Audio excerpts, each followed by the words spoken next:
ने पनामा फैसले के खिलाफ नजरसानी दरख्वास्तों पर तफसीली फैसला जारी कर दिया। फैसले के मुताबिक एहतसाब अदालत शवाहिद की नौयत पर अपना फैसला करने में आजाद है। ट्रायल कोर्ट ज़ईफ शवाहिद को रद्द करने का फैसला करने की मजाज है।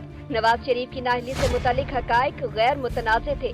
ये नहीं कहा जा सकता कि फैसले ने नवाज शरीफ को हैरान कर दिया। पनामा फैसले में दी गई ऑब्जर्वेशन आर्जी नौयत की हैं। फैसले में कहा गया है कि एहतसाब अदालत शवाहिद का कानून के मुताबिक जायजा लेने में आजाद है।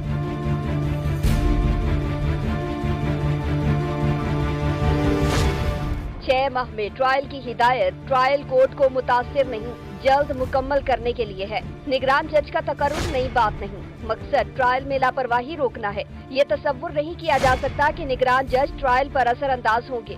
तहरीरी फैसले के मुताबिक मरियम नवाज बादिउन नजर में लंदन फ्लैट्स की बेनिफिशियल मालिक हैं।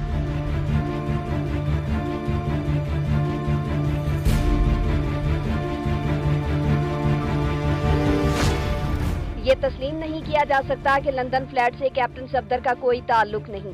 फैसले में कहा गया है कि जस्टिस एजाजुल एहसन ने JIT को FZE कंपनी की तहकीकात का कहा। नवाज शरीफ ने जानबूझकर अपने असासे छुपाए, जानबूझकर और बददियानती के साथ कागजात नामजदगी में झूठा बयान हल्फी दिया। इस इकदाम को अमूमी अंदाज से नहीं देखा जा सकता।